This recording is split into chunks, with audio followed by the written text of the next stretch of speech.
Only for live, madam. On the count of 1 to 3. 1, 2, 3. Karthik, mute. You can start the program. There is a hissing sound. A very good everybody evening and all. So on behalf of Hyderabad Management Association, I welcome each and every member for a very important topic today. And I welcome the speaker also and the MC of HMA and the members who are online watching this very important session. Transitioning from traditional business management to digital businesses is the need of the day, I can say, because most of us are still working on a traditional way, and the MSMEs need to shift from, it's a paradigm shift, I can say that. The management, a paradigm shift from powered by lean digital thinking. I thank our speaker for the day, Srinivas Rao Garu, for accepting this invite from HMA. And the theme for HMA for year 21-22 is management resilience, impact, innovation, and globalization.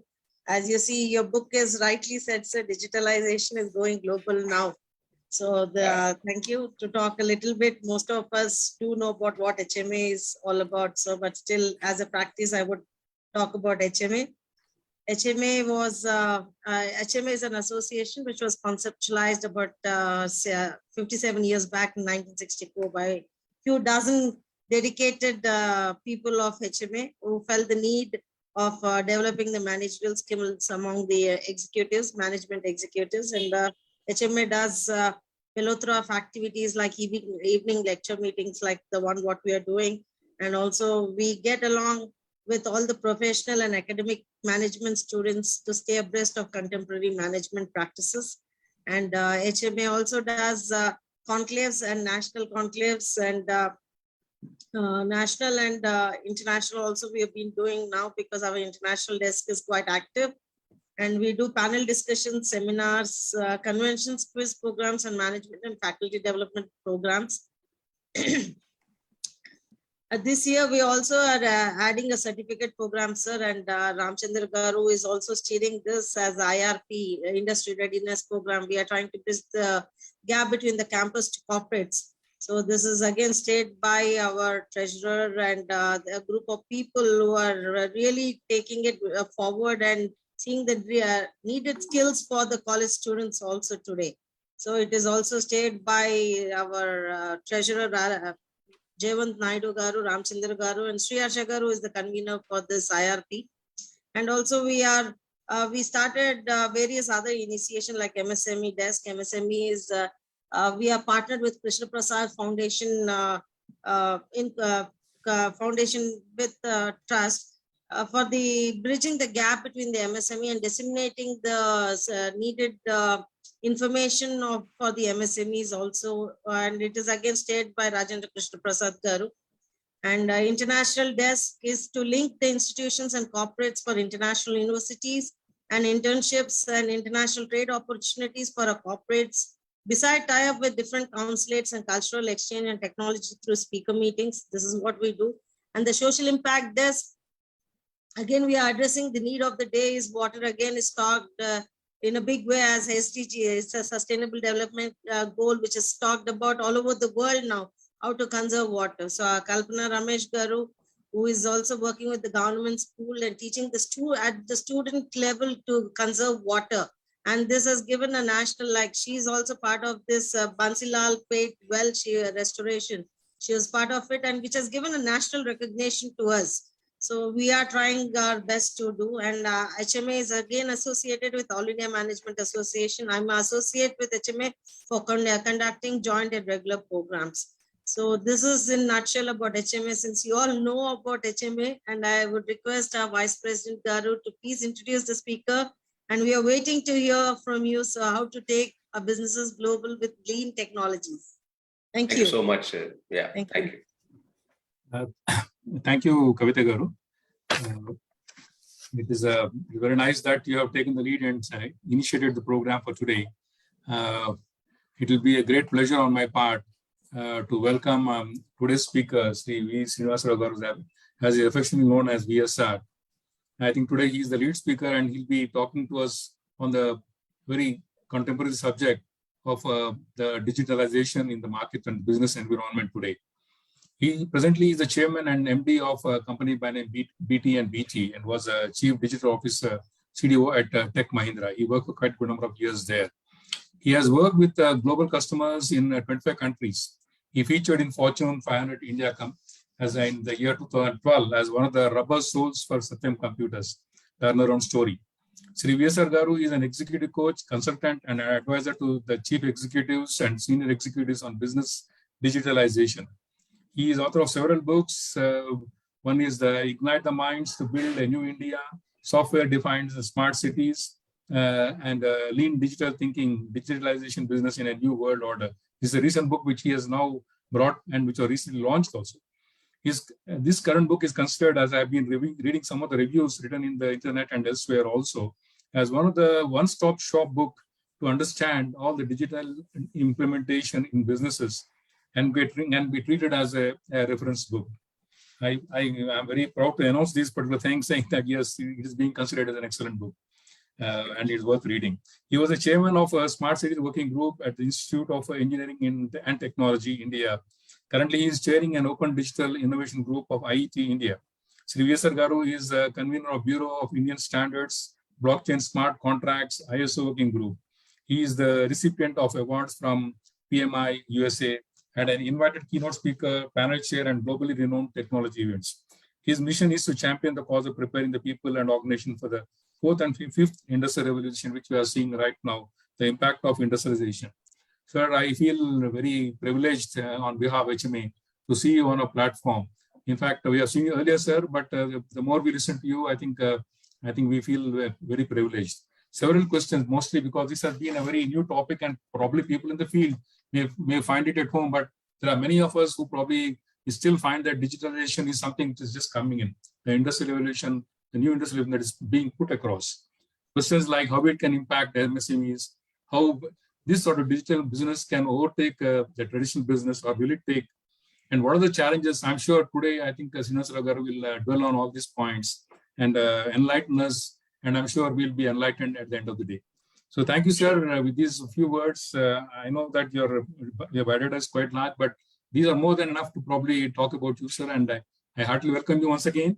I also take the opportunity to thank all the participants who are here today, and I'm sure they'll all be happy to listen to you, sir. Over to you, sir, please. Thank you so much, Ramchandra Garu. I want to first thank the HMA leadership team for inviting me. I think 3-4 years back, I addressed a few of the members on, I think, a topic racing with machines. I think that was, done long back. So when we talk about digitalization and fourth industrial revolution, many people think what is so new. In the last 10 years, we have been talking about it is mostly heavily used word probably in the market today. So let me try to share some of my thoughts. So I fundamentally believe that in the last 100 years, the first time in the world, I think the technologies have become driving force. But still, there are so many leaders and well-accomplished champions challenge me how we can say technology is the driver. Technology can never be a driving force. It is only an enabler. So probably that could be a big debate we could have under HMA later in one of the discussions, who believes that the technology is the driving force or technology is only an enabler. But I fundamentally believe now the technology has become the driving force. So let me tell you, what does it mean? Okay. So there is something, a new digital world got emerged. So there are 3 major disruptions I would like to share before we really getting into the details. So customer, the digital age customer is entirely different from the past. If you look at last 5 years or probably last 10 years, if you look at the expectations, the emotions, the needs, the wants, and the behavior, the attitude, I think this one major disruption we all need to understand, irrespective of size of our organization. Who is my customer? How the customer is, number 1. And number 2, why everybody is talking about this digitalization and fourth industrial revolution? That means there is something new, right? I mean, every revolution has something new. If you look at the first industrial revolution, Probably at that time, I think they felt, oh my God, steam engines have come. So this handloom business and all the machines are used for that. Oh, this is something great innovation. Okay, after that, we got a second industrial revolution where the electricity and mass production of products happened. Oh, that was great innovation at that time. And the third industrial revolution, electronics and information technology basically started using by so many organizations. So that has become a third industrial revolution. Now we are in the fourth industrial revolution. That means for every revolution, we are experiencing some new capabilities, new abilities, right? Steam engine to electricity to IT and electronics and all. Now we need to understand in this fourth industrial revolution, there is something called a modern cyber system got emerged. And this modern cyber system is giving some unimaginable capabilities, probably first time in the century. Let us understand that.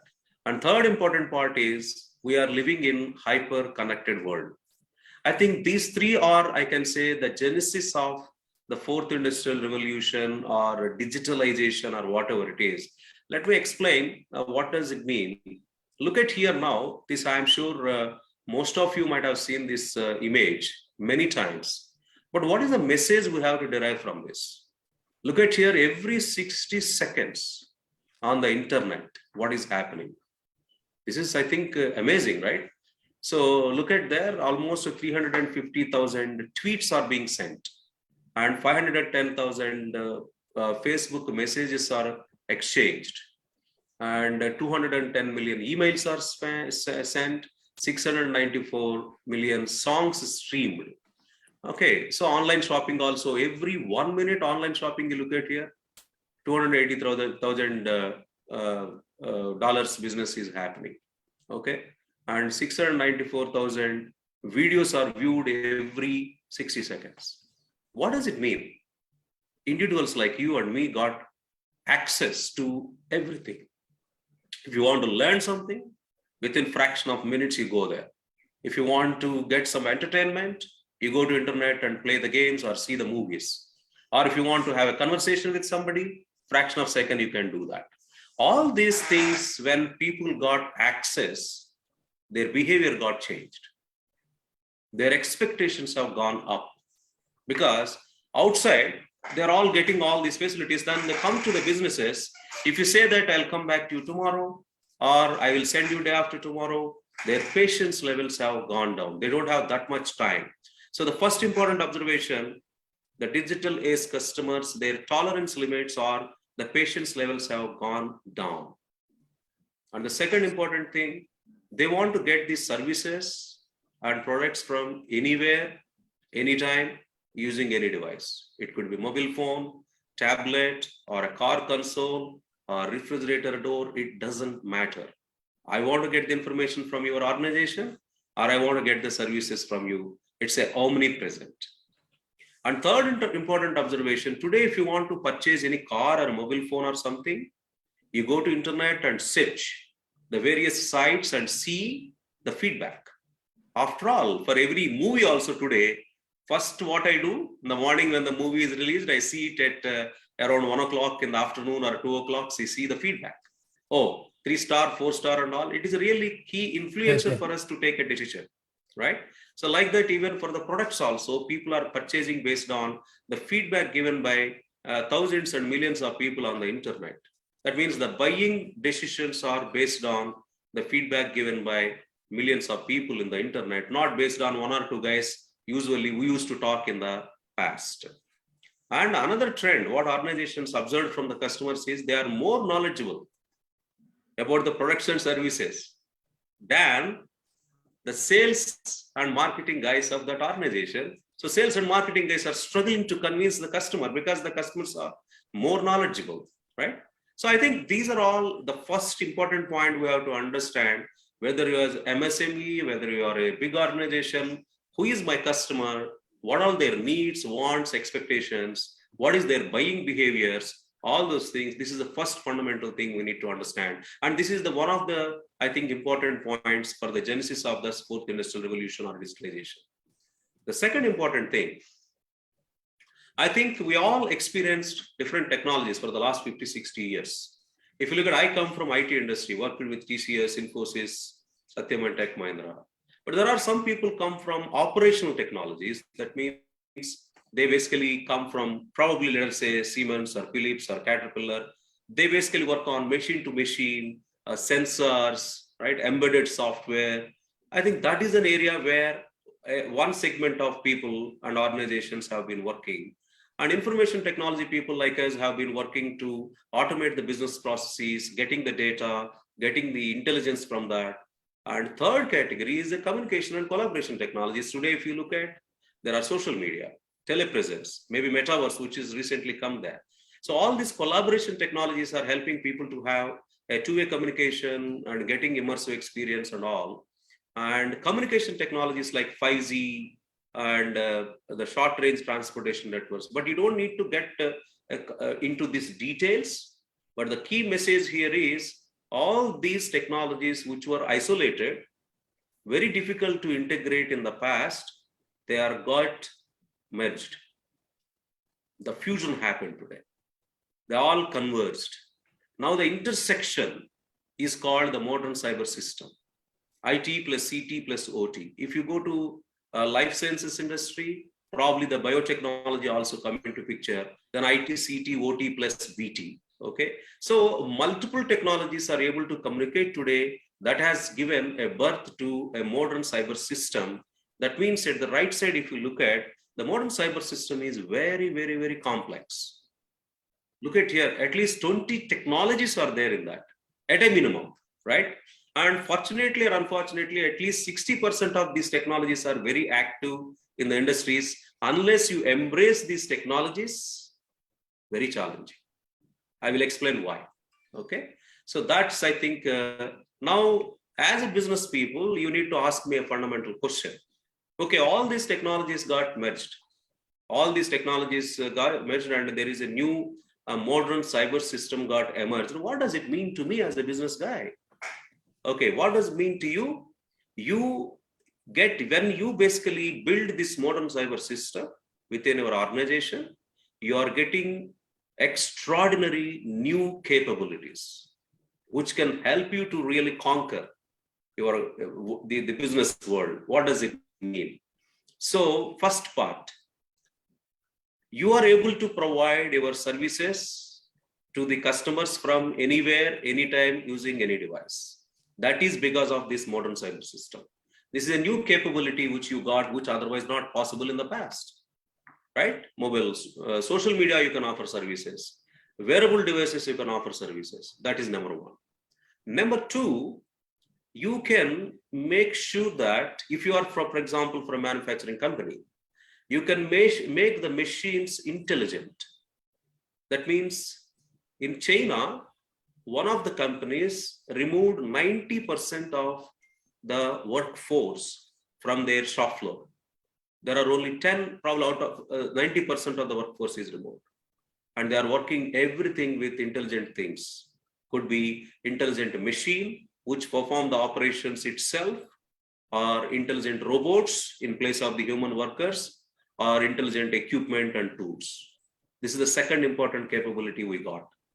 And third important capability is, because of this modern cyber system, we are able to augment our intelligence. Most of the times, you take the decisions based on the experience or exposure, whether you or your team come together and discuss.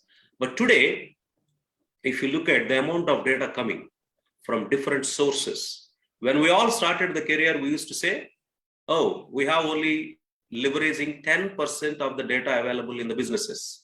Maybe structured data coming from ERP systems or legacy systems. But today the data is coming from the machines. Data is coming from social media. Data is coming from your call records, the mails, your documents, your websites, whatnot. The total data, if you take it, apply some algorithms and get the intelligence, your intelligence is augmented with this data and algorithms. That is a new capability what we got for taking the better decisions.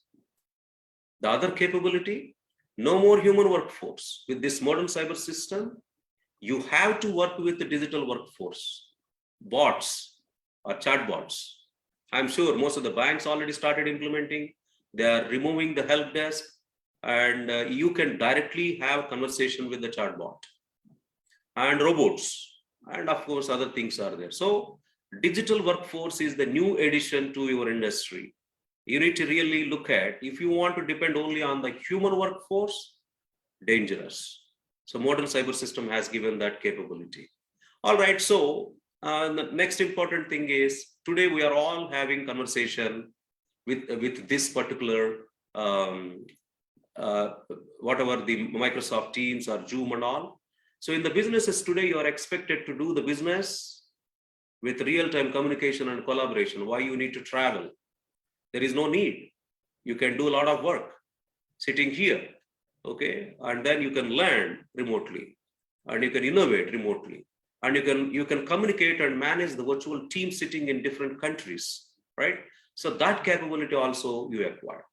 Okay, this is another very important point I would like to emphasize. The first I told, your customer got exposure to latest and greatest technologies, their behavior, attitude, expectations, buying behaviors got changed.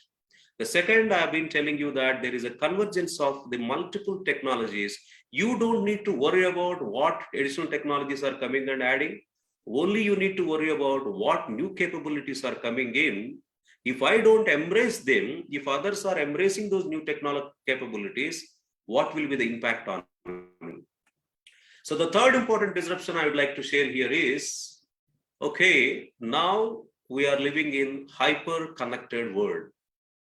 People-to-people communication happened for long. Maybe 100 years back, if you want to send any communication probably from Europe, it may be a couple of months to get it through ship maybe.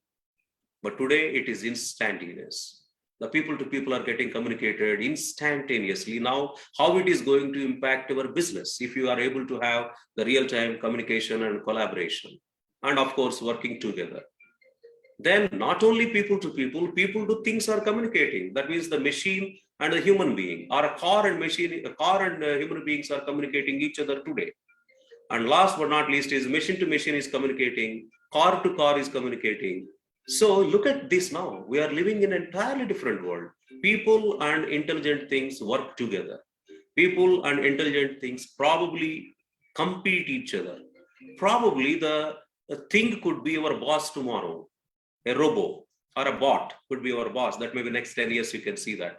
So this is another very interesting thing we need to understand, that in the context of your business, if you are able to communicate people and able to work with them instantaneously, if people and things are able to communicate, for example, if you take banking industry, an ATM machine talk to human at office probably using his mobile phone.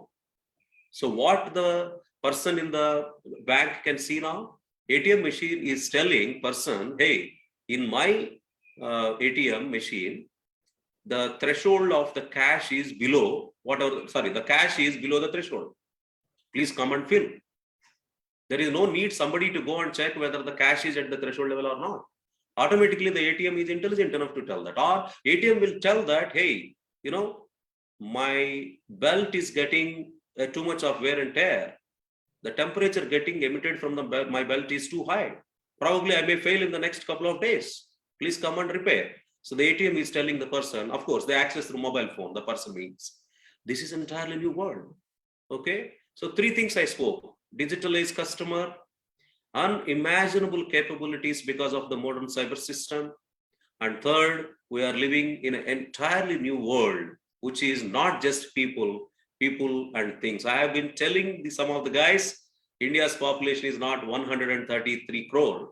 It is probably 250 crores. You have to probably consider the intelligent fans, intelligent machines, intelligent air conditioners, intelligent cars, everything. So tomorrow you may surprise, we may get the identification numbers for all these intelligent things like Aadhaar. Okay, so that's, I think, three parts I would like to share. So this is now, everybody talks about what is fourth industrial revolution and all. Let me give you that. I spoke about the modern cyber system and its capabilities, right? Using those unimaginable new capabilities, if you are able to create new opportunities, new revenue streams, or new operational excellence levers and all. Let us take these physical systems, like a manufacturing industry, you might be having the mechanical systems or electrical systems. If you are able to impact them, that's called cyber physical systems. It is called Industry 4.0. I fundamentally differentiate fourth industrial revolution and Industry 4.0. Industry 4.0 is one element of fourth industrial revolution. If cyber system is impacting the physical systems, that is called Industry 4.0. If cyber system is impacting the social systems, if you look at the government, there are physical health, the primary health care, the education systems, citizen services, governance. If you are able to impact and change with the modern cyber system, all the social systems, it is social society 4.0. If this modern cyber system is able to change the enterprise, whether business models, business processes, workplaces, products, services, then it is a cyber enterprise system. I call it an enterprise 4.0. You observe here, the modern cyber system is also impacting your biological system. I'm sure you know that CRISPR is a software where you can cut and paste the DNA and you can really have a new feature. And tomorrow you will have configured babies, maybe after 20-30 years, where DNA manipulations can be done by CRISPR. Brain-computer interface is happening today. And there are 250 body sensors are there to take the health indicators of the person. So these are all, a modern cyber system is giving that capability. That is biology 4.0. Okay. So we moved from agriculture economy, industry economy, services economy. In the digital economy, all these things will get impacted, whether it is agriculture, whether it is industry, whether it is services. So the modern cyber system is touching every aspect, services, industries, agriculture. And that's where I think it is highly, highly powerful. There is nothing like any industry can left out from this digitalization. No one industry can left out. Every industry will get impacted. With that, let us look at few examples. Okay, banks always say that my branch management cost is too high. Some of the banks are using now, instead of ATMs, VTMs, video teller machines. It's like kiosks, like your internet kiosk, or in the olden days, you have STD kiosks. So with that, a lot of transactions can be done by you at that kiosk. And if you want, you can have a video call with the teller and they'll provide all the information. Can you imagine the t-shirts with these modern cyber system capabilities? You are making a t-shirt like a diagnostic tool. It has the electrodes. And you wear that, it will take the readings from the heart, what is the heartbeat and the other blood pressure and all. It will send directly to the doctors. So a t-shirt is becoming a very interesting medical device. A lot of people are suffering from diabetics today. So look at here, it is very difficult for you to without taking the insulin, it's always a challenge. So, but there is a solution here.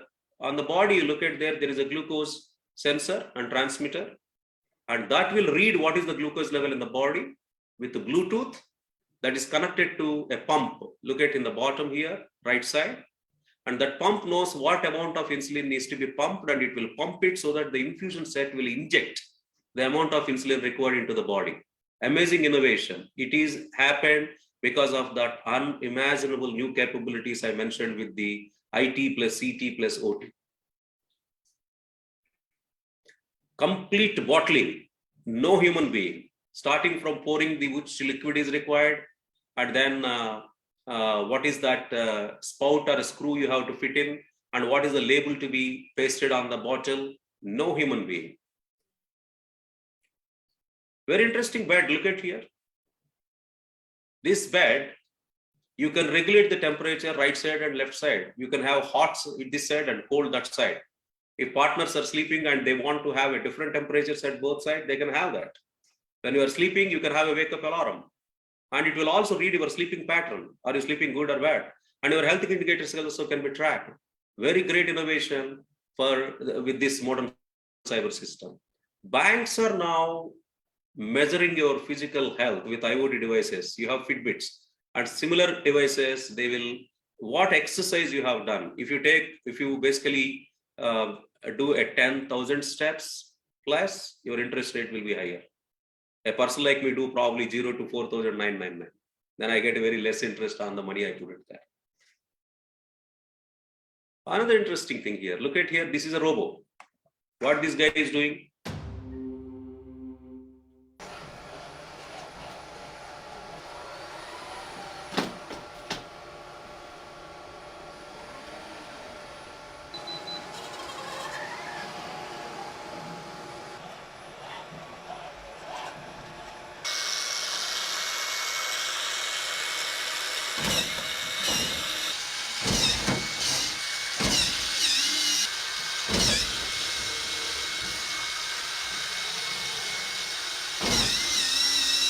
So why human beings required in future? This guy is slow now. Maybe after 10 years, he may run and do everything. I mean, this person never get tired and only just you have to charge.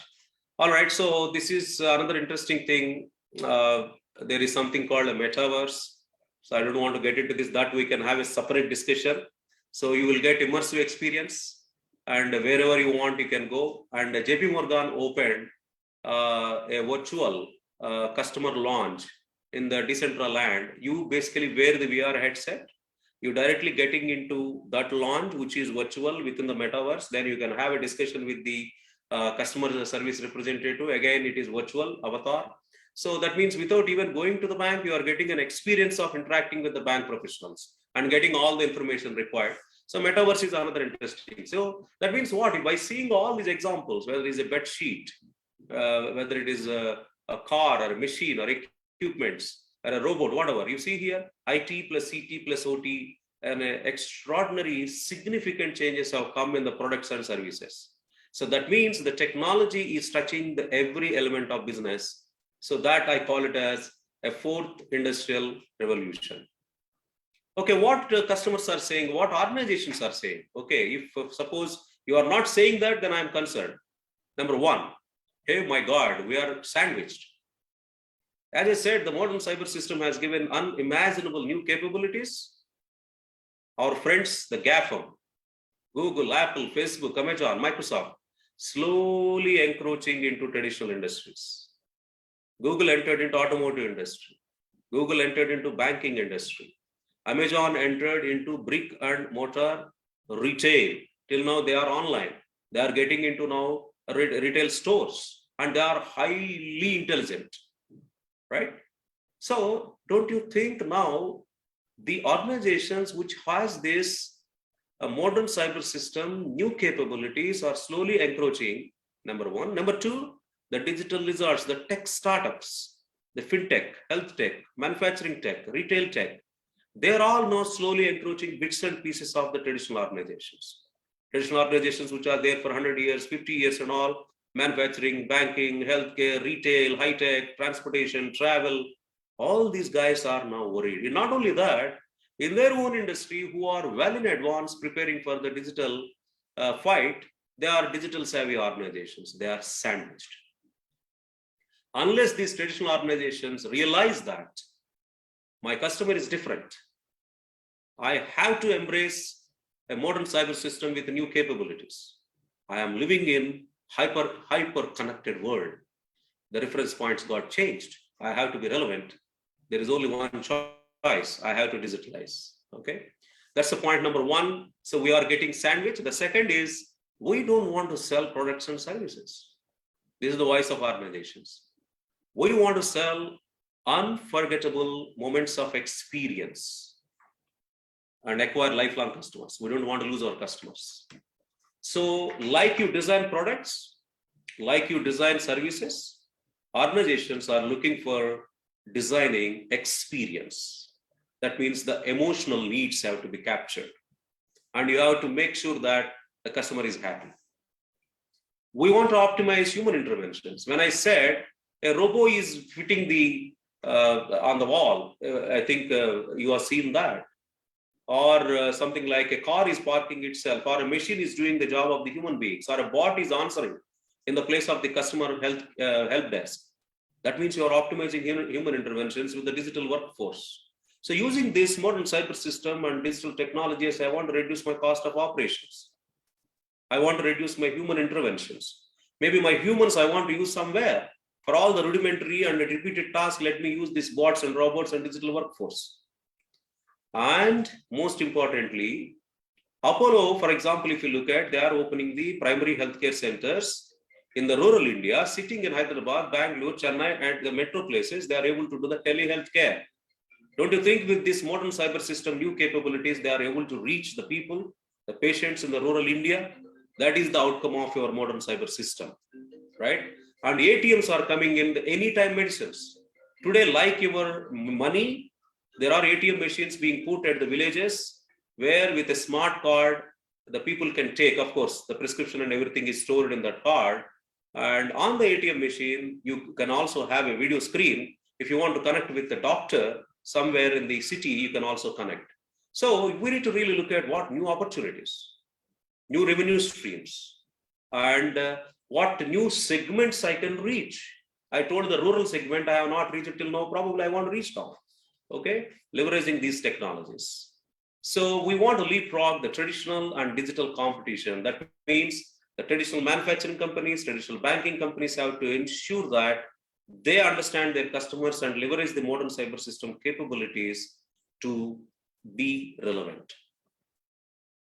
So every organization is now saying what? We want to digitize, we want to digitalize, we want to digitally transform. It's a very highly confusing word. So I want to just clear that.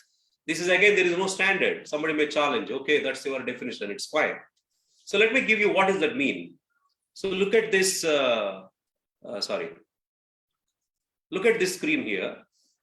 So when somebody say that I want to digitize, means in the past you have scanned the documents and you got the Excel sheets, you got the documents like PDFs and PPTs or photographs or images and all those things you use in the workflow, like your ERP systems, enterprise resource planning and all. I think that was the digitization era. It's a simple automation. The digitization is of no use today. They were a simple automation in the last whatever 50, 60 years we have been doing.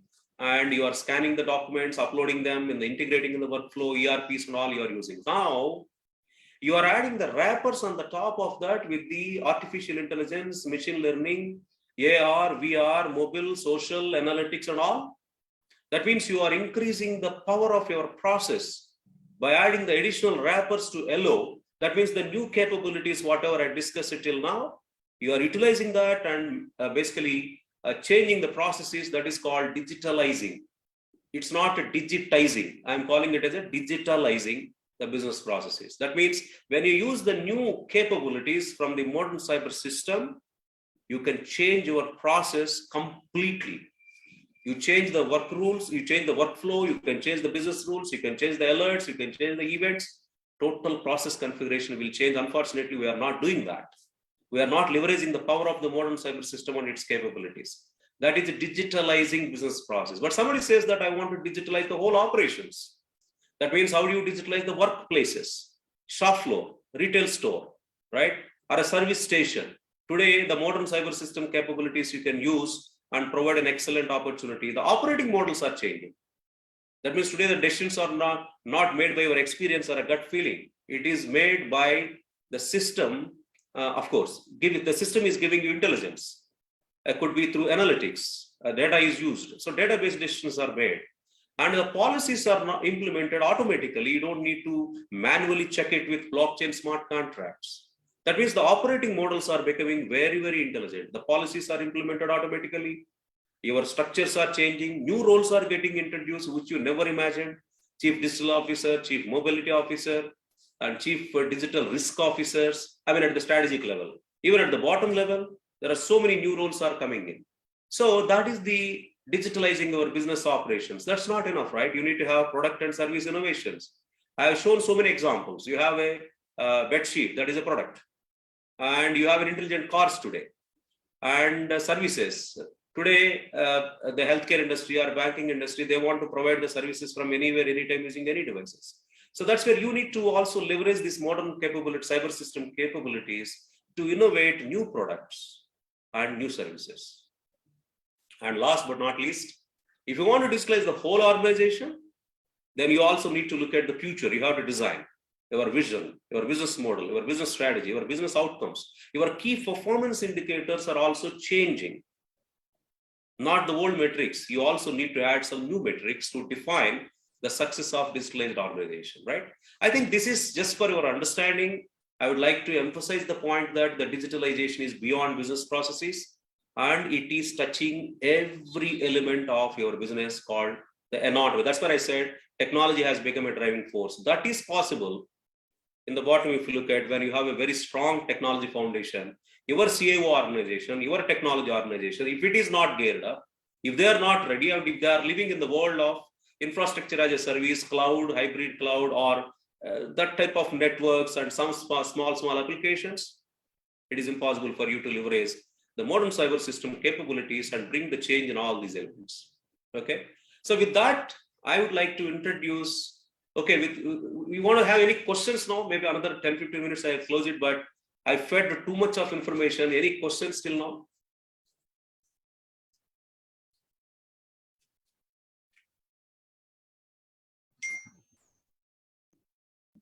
Or we will do at the end. So at the end, perhaps would be fine, sir. May I request all the August audience to also please pose the questions in the chat box. Okay.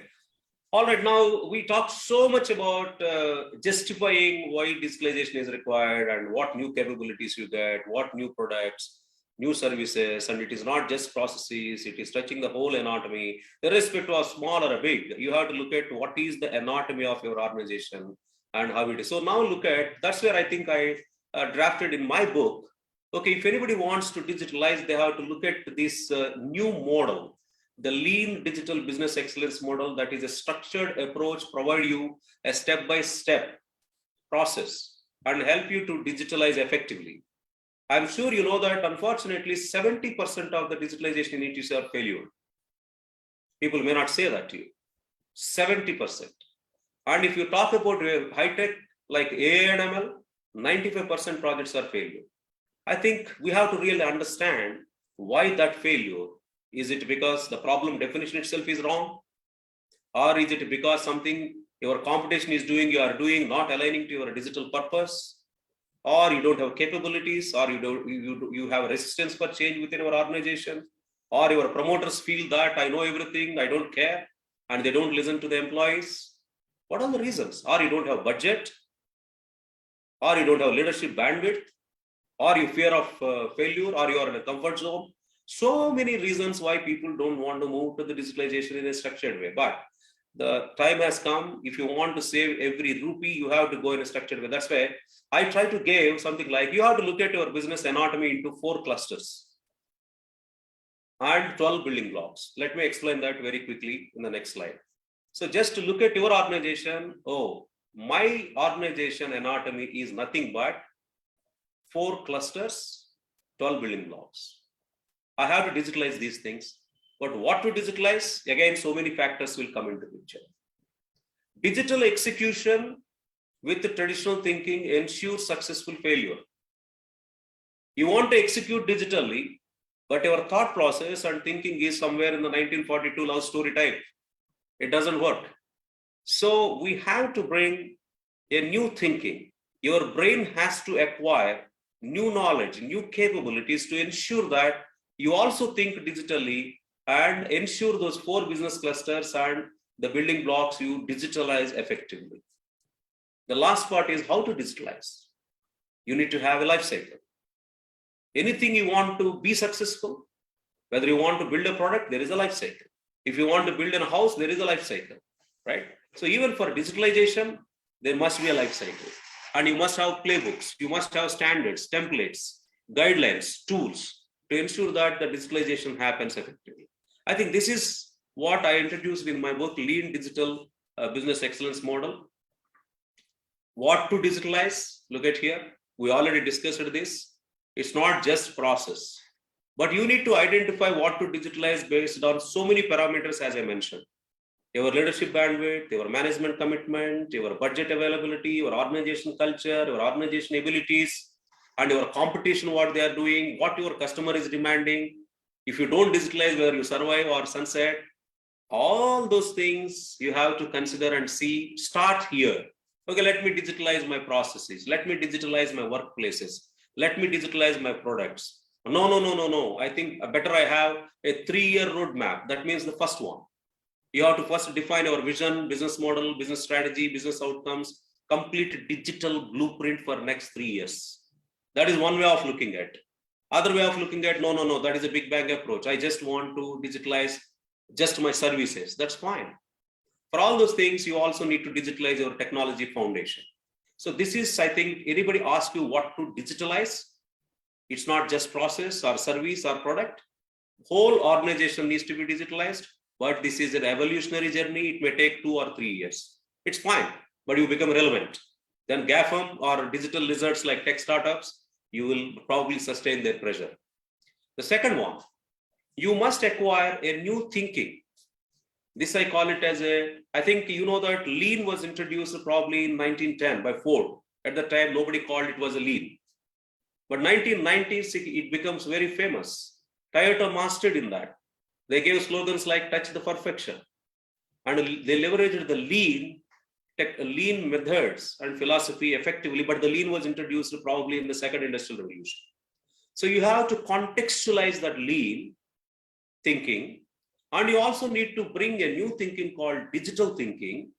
When this lean thinking plus digital thinking got married, a lean digital thinking comes, and that is called a manifesto. And this manifesto I defined in my book. And if you read and understand each of these principles, then your brain starts thinking digitally, and you ask very challenging and fundamental questions. If I want to digitalize my process, to what extent my process is adhering with this manifesto? To what extent my business model is adhering with this manifesto? Every building block, we have to check against this lean digital thinking manifesto. So one example I will talk about, okay, you have to acquire new thinking, I told. What is the new thinking you have to acquire? Let us say, in my business, I want to optimize human interventions. That thought process to be in our mind. Whatever the work I am doing, let me optimize. Okay, can I use chatbots here? Can I use robots here? Can I use bots here? Or can I use some intelligent things here? Can I use IoT or sensors here? That thought process has to trigger your mind. Then automatically you start thinking differently. Okay, I think I don't want to explain all this 12. This 12 itself is another session we can take. Okay, the second part, what I told is, first one is what to digitalize. Second one is acquire digital mindset. And the third one is very important. I very detailed, I explained, if you want to be successful to digitalize, don't go in ad hoc way. Okay, go in a very systematic, structured life cycle. Inspire, assess, innovate, experiment, and institutionalize. Again, this is a very well-defined method for our digitalization. I want to give you what is assess here. All other things probably we can discuss a bit later. Look at here. I told there are 12 principles, right? What are the 12 principles? This is a manifesto. The lean digital thinking manifesto means the 12 principles you look at in the columns. And these are all the building blocks I told. What to digitalize, any of these things can be digitalized, or some of these things can be digitalized, or every building block can be digitalized. What to do first? You have to assess. Let us take CRM process is there. Against these 12 principles, how my CRM process is performing. If somebody says I'm digital, then I'll ask a fundamental 12 questions. These 12 principles are my base, asking them whether you are digital or not. Unfortunately, today in the industry, there is no standard to say this is called digital. That's where the 12 principles and the manifesto will help you to have that baseline. You check if you want to digitalize a process, what is that as is process level today? I call it as a lean digital quotient. And we have defined some maturity model. And for whole organization needs to be digitalized. So I have defined 630 practices, the benchmarking practices. If you want to digitalize only a process, then I'll say there are 50 to 60 benchmarking digital practices. You have to check that process, identify the digital strengths and weaknesses, define the problem statement, prioritize the problem statement, then you design the solution. Don't try to identify the problems with emotion and passion or with the inputs from some of the team members or leaders or influenced by our competition. First, assess where you are. then define where you want to be, and then to move from here to there. What is that I have to solve? What opportunities I can create using the modern cyber system? Okay, now the last part, I think we have only, 5-6 minutes, but this is very important. This one screen will give you what is the difference between a traditional organization and a digital organization. Look at here, customers. In the past, they used to expect quality of service. Now they are expecting unforgettable moments of experience. Competition is from same industry, but not now. It is from Google, Apple, Facebook, Amazon, Microsoft, and other tech startups. Businesses. Unfortunately, in the next 5 years, probably you have to drive two businesses. That is, one your traditional and other digital. So I think in the past, you used to drive only one speed business, but now you have two speed businesses. Business models are traditional. Now there are new business models are emerging. Products are semi-automated, whether it is a washing machine or a car or other. Now you have nearly autonomous. Services, limited channels. Today, anywhere, anytime, using any device. Processes, automated, but today they are digitalized. That means all the 12 principles I spoke, right? When you integrate all these 12 principles in the process, that is called a digital process. Their workplaces, brick and mortar mainly, and digital workplaces. Operating models are hierarchical and human dependency, flat and completely technology driven. Then technology, I already spoke about IT, CT, OT, they are disintegrated, now they are tightly integrated. I think this is what you need to understand, the difference of traditional and digital. So the 6 elements, while management, I think one of your colleagues also said, everybody talk about somehow you have to manage, that's not the way. It is a very complex subject. So these are all these 7 areas I thought I could spend some time. So what is important here is, this is not the whole spectrum of management, but in the interest of the time, I want to give key messages for each these 7 areas. So that means this is the way you have to move from traditional business to the digital business. First, I told you are managing your conventional business today. You have to manage that. And you also need to start your digital business. Simultaneously, you have to manage 2 speed businesses. Your traditional business is very predictable. Competition is known. But your digital businesses, your competition is very unknown. Tomorrow, Google might be a competition, a tech startup might be competition, very unknown. And the change is very fast because customers are looking for continuous newness. So that is where sprint speed, the first one is marathon speed, the 2 speeds you have to manage as a management. And your plan, execute, monitor, control. My understanding of management is, I think these are all the basic foundation pillars. Anything you do or anything you want to manage, you have to plan, you have to execute, you have to monitor, you have to control. Imagine if the modern cyber system is giving you unimaginable capabilities to automate our planning and to automate our execution, to automate our monitoring, you automate our control with less human resources, with high quality management. It's entirely different. I think you need to ask a fundamental question. With this modern cyber system, my planning, execution, monitoring, and controlling, now it is going to change. How the human interventions are minimized, how the artificial intelligence, machine learning algorithms are helping me to take the decisions, how the chatbots and bots and digital workforces are making me manage both, but effectively and efficiently. So now you have now the learning aspects, right? So, sorry. So you need to manage now virtual teams. I'm sure in the, hello? I think my screen sharing got disabled. Just check it once. Are you able to see the screen? You can see the screen, sir. Okay. So now in the IT technology and knowledge economy, we are well versed with managing the teams sitting in US, India, Japan, Europe, whatever. But for the traditional industries also, you are expected to manage your team sitting. There is nothing like I have to go, you have to sit physically with me and all. No, this is a new management techniques and a new etiquette is required when you want to manage. The Australian culture is different. When they're not the head, something, you probably the interpretation might be different. If somebody say, yeah, with a very doubtful voice, I think the interpretation might be different. So we need to understand multiple cultures and you need to understand the virtual communication etiquette. And I'm sure you know that virtual communication is very, very dangerous. So how to manage the emotions and all. This is another thing you need to acquire. Then learning management is entirely different. Gone the days, people sitting 10 days, 3 days, 5 days, and months together in the training. You must have a very sophisticated technology platforms for learning, micro capsules, 15 minutes learning capsules, not 1 hour, 2 hour, 3 hour, 1 day. And you need to have gamified entertainment enabled learning, personalized learning. When I want to learn, I will learn. I mean, I will open the video or something on demand. Okay, and metaverse also came. So this is very important. You need to understand that the organizations have to change their learning strategy and management. Then the innovations are happening very differently. If you want to innovate product, services, business models, today what you do, you pull some of your internal experts and you sit and brainstorm. Gone the days. Every organization is struggling because the modern cyber system capabilities are very complex to acquire. You cannot have all at a time. You have to depend on external experts. So there are new platforms are coming into the market. Even we have developed a platform called Co-Innovator, where the globally distributed experts are available in that platform. You will publish, it's like a Uber.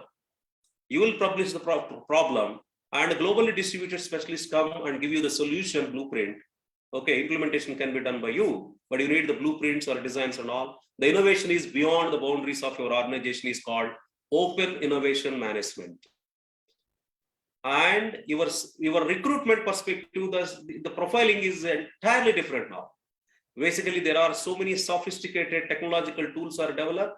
It will read my LinkedIn profile, my Twitter profile, my Facebook, my blogs, my videos, and it will derive the intelligence and interpret and give my persona. And of course, my profile will be there, which I submit in different format. The total analysis is done by artificial learning and machine learning algorithm. Even 1 lakh CVs can be filtered in a few minutes or hours. We need to understand that. And the last, I think probably, all right, see, strategy is changing. The strategy management is entirely different now. You cannot use the old techniques to derive your strategy. So there is a text analytics. You have to, automatic tools are available to go through the website, scrolling and analyst reports. Human beings don't have time. So the bots and other software programs will go and give you a very consolidated, beautiful report. This is what's happening in external world. And your internal systems like CRM, SEM, SRM, whatever the manufacturing systems, all those systems now through intelligence like artificial intelligence, machine learning, they are giving automatically the strengths and weaknesses. You don't need to do analysis. You don't need to ask your teams. So all these things are becoming input for our strategy. It's not like sitting annual strategy meets, let's come together, doesn't work. It's a real time. And your complete operations management is changing because your digital workforce has come. Bots, robots. Policies are not implemented by humans now. They are implemented by blockchain smart contracts, automatic. Your digital twins, human workforce, all these things coming together, your operations will change. Human interventions will get reduced. And finally, the sales and marketing has gone to the next heights. Your sales and marketing management is entirely different. Okay. So I think I'll stop here. I think we don't need to spend about how CIOs needs to prepare. I don't think it is the forum for the CIOs. But as far as the business executives are concerned, to summarize, so we need to understand that the customer is changed. There is a new modern cyber system with new capabilities. We are living in hyper-connected world. Then with all these things, with these new capabilities, I think you have to beat the GAFAM, you have to beat the tech startups, you have to beat your existing digital savvy organizations. For that, you must leverage the new capabilities emerged from modern cyber system. You need to ask a fundamental question, what to digitalize? 4 clusters, 12 building blocks, you need to choose. Then acquire digital mindset, the lean digital thinking, lean digital manifesto. And then you also need to know how to digitalize and then move forward. You saw that traditional organization versus digital organization in multiple parameters, how it is different. And I also told the 7 areas, how the management is different in this era. Thank you so much. I think it is too much information, I think. I hope you all digested. Maybe it is a 2-hour session. We planned probably 1 hour. Okay. Thank you. Very, very comprehensive, in fact, very comprehensive. Thank you. Thank you, Srinivasa Garu. I think like what Dr. Jain mentioned, and even one of my senior colleagues, Krishna Prasad, has put in the chat box, one session is too much insufficient. He says, "Dil mange more." He was appreciating the talk. And I think, sir, we are very right that you yourself have admitted that this requires a tremendous amount of time, and apart from that, explanation to be given to most of us who probably are not still very savvy about this, especially the non-technical people. So one question which I think probably I think you just asked for the question hour session also, and hopefully some of our August audience will be raising a few questions. I request them to put it on the chat box. I have a question, sir. In the Indian context, and especially probably even our president was mentioning, saying that in the SME sector or MSME sector, how do you really see this? One is, as you rightly mentioned in your talk, saying that, in fact, I also read elsewhere, saying that the rate of failure in this particular digitalization is quite high. There are industries which probably didn't even touch 70%, auto, oil, gas, pharma industries. And even in the digitally tech-savvy industry also, the success rate, as you mentioned, is around not more than 25-30%. So how will a company in India, which probably the technology levels are low, especially in the MSME sector, how will they be able to handle? Maybe, sir, you can probably throw some light on this. Can it be really possible to take up? And one is the cost, and then the capacity. Is the entrepreneur who is there, as he has that capacity to really go about? Or is it really more getting, focused towards the tech-savvy companies or tech-oriented companies? Okay, very honestly, I addressed so many MSMEs, and I don't think they are ready. They don't have the budget. They don't have the resources. And still, they are happy with Excel sheets, managing 300 crore businesses, 150 crore, 100 crore businesses and all. I think in the digitalization journey, first they have to look at the level 1, what in the extreme left side. Okay, then slowly they have to move to level 2, number 1. Okay, I am not talking to MSME saying that you go to that level 5, what I've shown there, and it is not easy to digest. Okay, so because I was surprised when I come from corporate and started working with MSMEs, I have to come down 10 levels. Very honest, I have to change my language, and everything is very, so still some of the companies, they talk about, we got great servers, we got cloud, we got this and all. That's not digitalization. So let us look at, I think probably they need to first digitalize their important processes, maybe supply chain management process or customer relationship management process.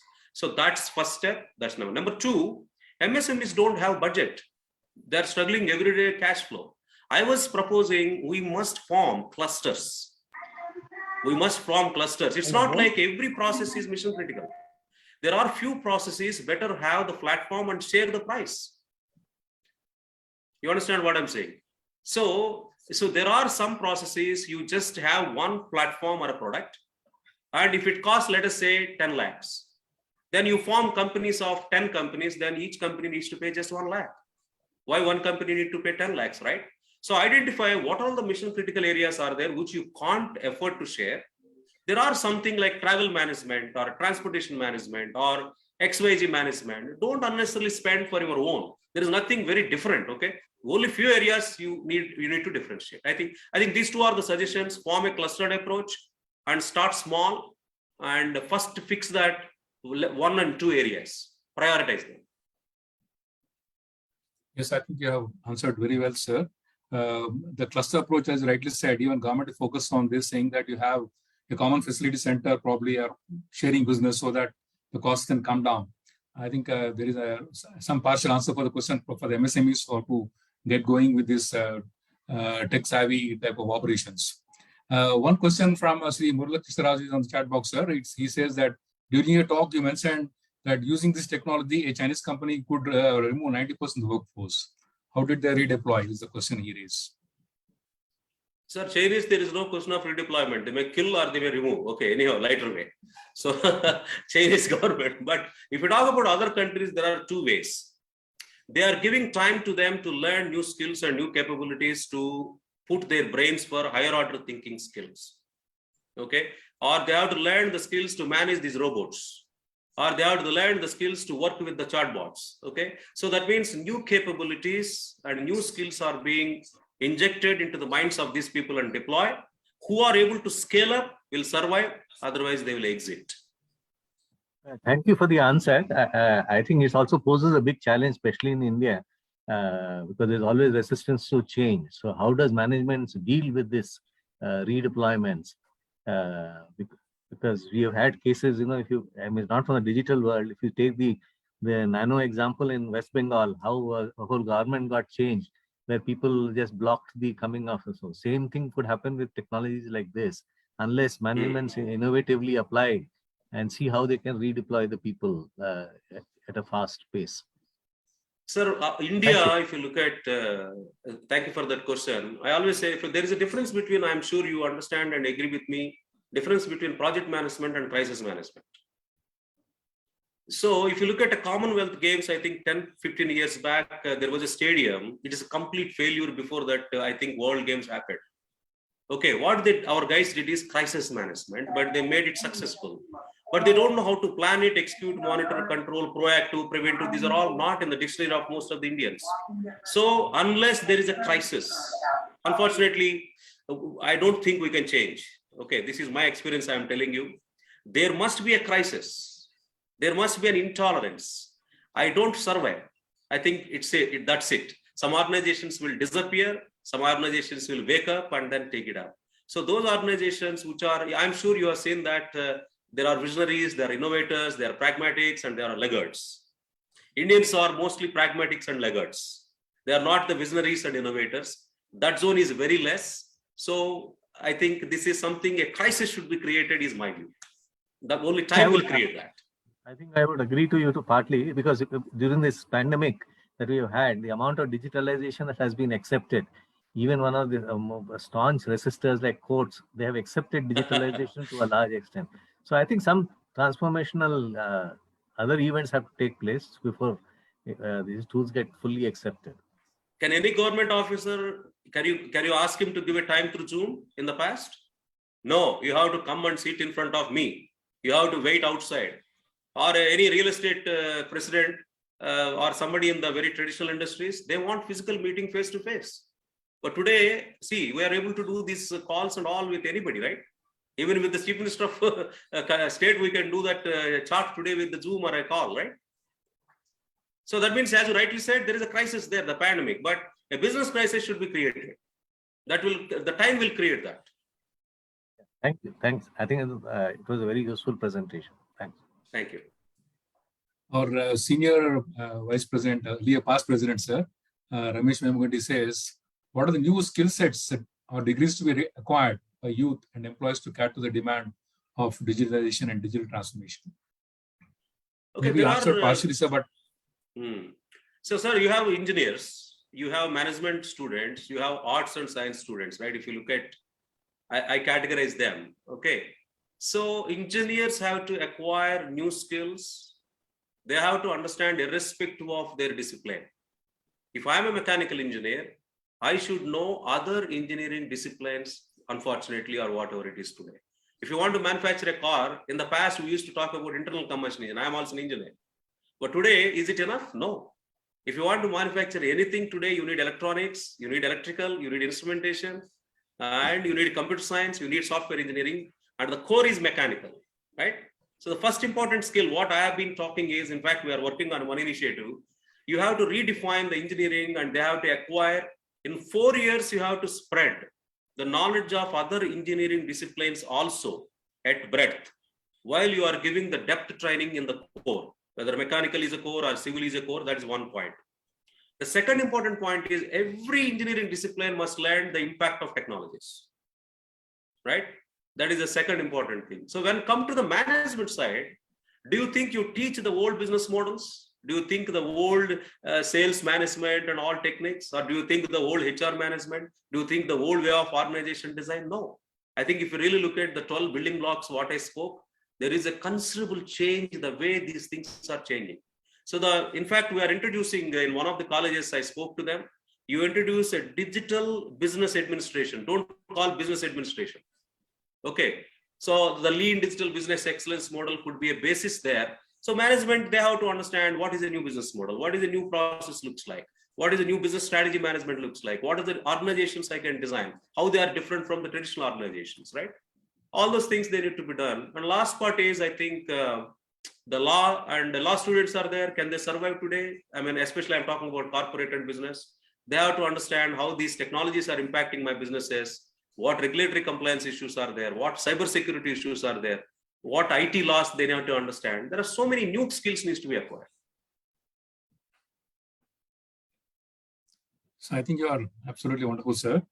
I have one more question from my side, sir. Is to what extent does this digitalization impact our secrecies, securities, and safety? We keep seeing so many sorts of things coming in the news, frauds here and banking frauds, and all that. How rigid and how safe are these? I mean, as you rightly say, we are in the beginning stage of this digitalization. And as things go on, this is going to be more and more used. And then how are we really going to counter this? How are you going to have sorts of safety? See, sir, like, first thing is the culture change. Okay, so very, very important is for the digitalization. So the culture change. For example, if you look at any mobile app comes, people just simply click it and download, for example. Okay, then that will cause a lot of issue to the people, right? So I think there are so many ways you need to set up a security governance. There are new policies needs to be defined. The new compliance and regulatory, that's one element of process, governance, policies. Then you also need to educate the people how to make sure they are all implemented. Then hardwares and softwares also you have to ensure whatever you are implementing, they are all probably tested properly. In fact, some of the companies, if any hardware is coming from China, they are ensuring that there is no malware in that. There is no spyware in that. I mean, you understand what I'm saying, right? If you are developing a software, you have to close the loose ends, because without software, no digital business, right? If you want to access through wearable device, if you want to access through mobile or a tablet or a car console, imagine every device is vulnerable. So you have to factor when you are developing your software, considering all the holistic point of view, and then include the code required for strengthening the application software code, which is not hacked. All those things. It's a big subject. Yeah. So one question from one of our senior members, sir, is we had earlier revolutions in business industry organization like HRD, Department to Prepare Organization Manuals. We have PQM and ISO certification, enterprise resource planning, computer integrated manufacturing. All these things are slowly steadily implemented in all types of tier 1, 2, 3 industry. But a lot of technologies came at a time.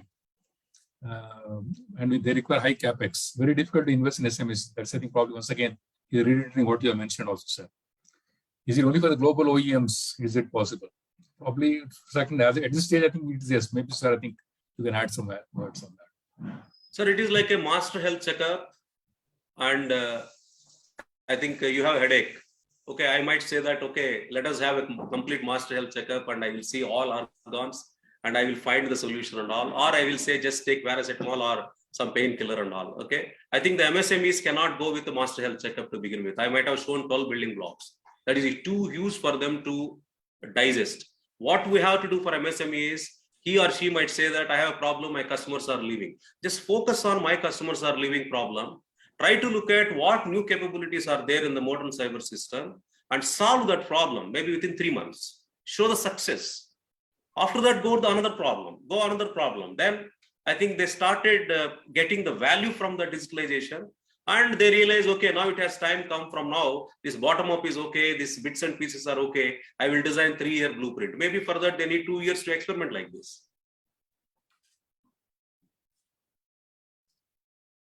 Yes, I think what you say is absolutely right. So I think not many questions, any more questions left over, except a lot of words of appreciation for you, sir, from most of the members. I again, as a convener for this program, I thank you, sir. And it was really marvelous, and tremendous insights have just been generated for us. A lot of things to be thought about. Maybe a book has to be read. And I also maybe seeing all of friends. Yes, this has also been a good book, and very frankly, so I think probably many of you can lay your hands on that. Thanks once again, sir, for your wonderful insights. And now formally I request Dr. Jain Saab, or Secretary, Honorary Secretary, to please propose a vote of thanks. And all gentlemen present to please also kindly poll so that we have a feedback. Thank you, please. Go to Jain, sir. Thank you, Ramchandra Garu. Thank you so much.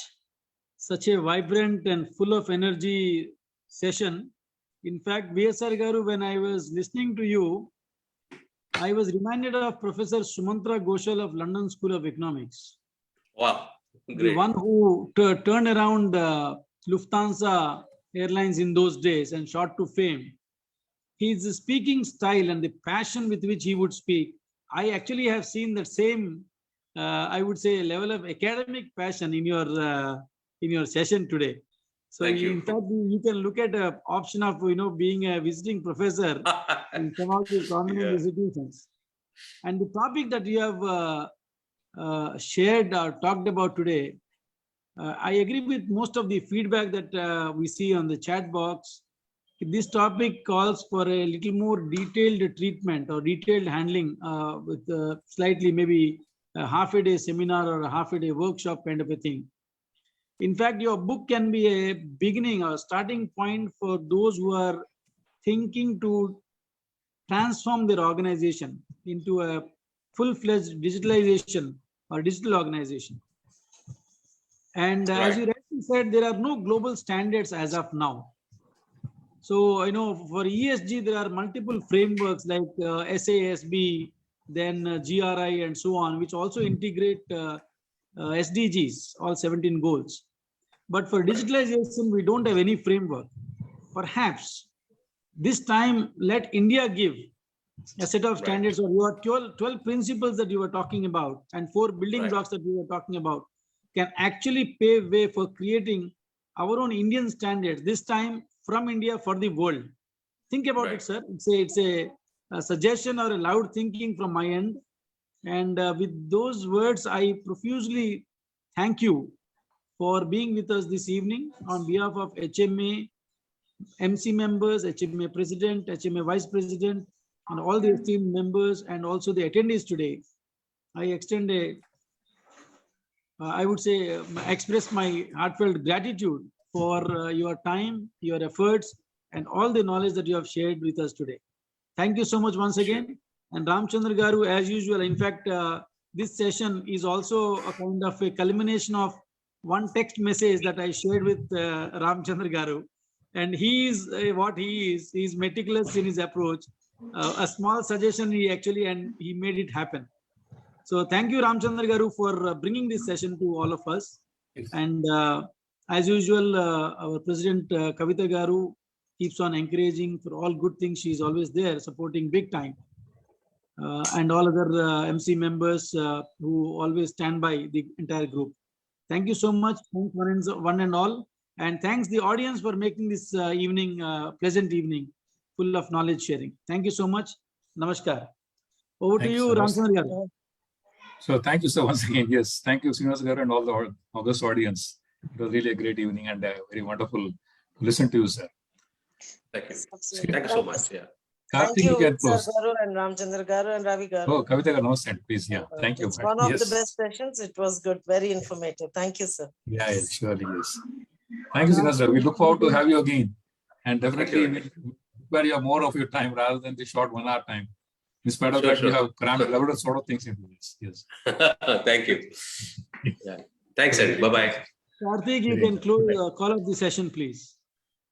Thank you, VSR Garu. Karthik can close. Excellent session. Thank you, sir. Thank you all. Good night, everybody. Closing the meeting. Good night. Thank you. Namaste. Thank you. Thank you so much.